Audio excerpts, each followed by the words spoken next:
CPM-ന്റെ 24-ാം party Congress മധുരയിൽ നടന്നുകൊണ്ടിരിക്കെ ഇതാ കേരളത്തെ ഞെട്ടിപ്പിക്കുന്ന വാർത്തയെത്തിയിരിക്കുന്നു.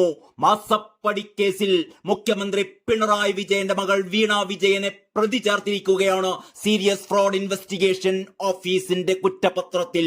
എക്സാലോജിക്കും ശശിധരൻ കർത്തയും CMRL-ഉം സഹോദര സ്ഥാപനവും പ്രതികളാണ്. സേവനമൊന്നും നൽകാതെ വീണ വിജയൻ 2.70 കോടി രൂപ കൈപ്പറ്റി എന്നാണ് കണ്ടെത്തൽ.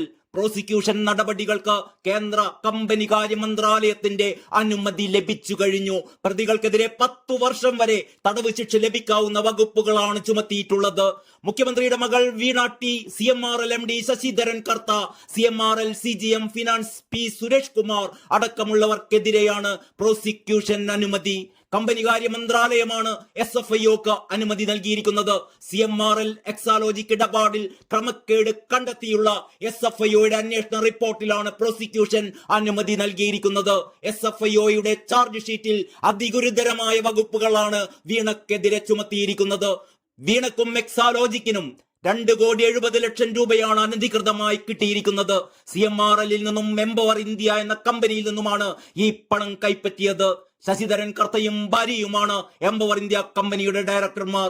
സേവനമില്ലാതെ പണം കൈപ്പറ്റിയെന്ന കണ്ടെത്തലിലാണ് വീണ ടിക്കും ശശിധരൻ കർത്തയ്ക്കും എക്സാലോജിക്കിനും CMRL-നുമെതിരെ കമ്പനി കാര്യചട്ടം 447-ാം വകുപ്പ് ചുമത്തിയിരിക്കുന്നത്. 6 മാസം മുതൽ 10 വർഷം വരെ തടവ് ശിക്ഷ കിട്ടാവുന്ന വകുപ്പാണിത്. വെട്ടിപ്പ് നടത്തിയ തുകയോ അതിന്റെ 3 ഇരട്ടിയോ പിഴയായും ചുമത്താം. പ്രോസിക്യൂഷൻ അപേക്ഷ കിട്ടിയതോടെ സാമ്പത്തിക കുറ്റകൃത്യങ്ങൾ കൈകാര്യം ചെയ്യുന്ന കൊച്ചിയിലെ കോടതി വഴി വിചാരണ നടപടികൾ തുടങ്ങാം. വീണയുൾപ്പെടെയുള്ളവർക്ക് സമൻസ് അയക്കും. ശശിധരൻ കർത്തയ്ക്കും CMRL ഡയറക്ടർ ബോർഡ് അംഗങ്ങൾക്കുമെതിരെ കൂടുതൽ വകുപ്പുകൾ ചുമത്തിയിട്ടുണ്ട് എന്നാണ് അറിയുന്നത്. 182 കോടി രൂപയുടെ വെട്ടിപ്പ് CMRL-ൽ നടന്നു എന്നാണ് കണ്ടെത്തൽ. ഇല്ലാത്ത ചെലവുകൾ പെരുപ്പിച്ചു കാട്ടി കൃത്രിമ ബില്ലുകൾ തയ്യാറാക്കിയായിരുന്നു ഈ വെട്ടിപ്പുകൾ. നിപുണ ഇന്റർനാഷണൽ പ്രൈവറ്റ് ലിമിറ്റഡ്, സസ്ജ ഇന്ത്യൻ പ്രൈവറ്റ് ലിമിറ്റഡ് എന്നീ കമ്പനികൾ വഴിയാണ് വെട്ടിപ്പ് നടത്തിയിരിക്കുന്നത്. ഈ 2 കമ്പനികളുടെയും ഡയറക്ടർ ശശിധരൻ കർത്തയുടെ കുടുംബാംഗങ്ങളാണ്.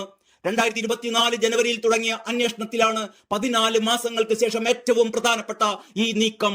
ആദ്യം ആദായ നികുതി വകുപ്പ്, ഇന്ററിം സെറ്റിൽമെന്റ് ബോർഡും പിന്നെ ROCയും ശരിവെച്ച മാസപ്പടിയാണ് ഇപ്പോൾ SFIO അന്വേഷണത്തിലും തെളിയുന്നത്.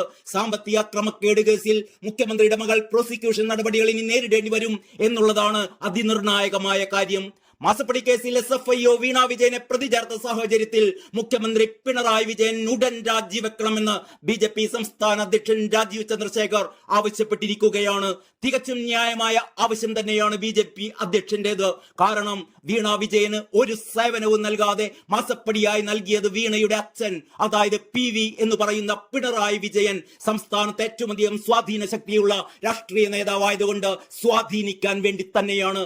മലിനീകരണ നിയന്ത്രണവും IT-യും ഉൾപ്പെടെ നിയന്ത്രിക്കുന്ന മുഖ്യമന്ത്രിയെ സ്വാധീനിക്കാനാണ് മകൾക്ക് കൈക്കൂലി നൽകിയിരിക്കുന്നത് എന്നാണ് വ്യക്തമാകുന്നത്. അതായത് മുഖ്യമന്ത്രി നേരിട്ട് കൈക്കൂലി വാങ്ങുന്നത് പോലെ തന്നെ ആ നിലക്ക് രാഷ്ട്രീയ ധാർമ്മികതയുടെ പേരിൽ പിണറായി വിജയൻ രാജിവെക്കേണ്ടത് തന്നെയാണ്.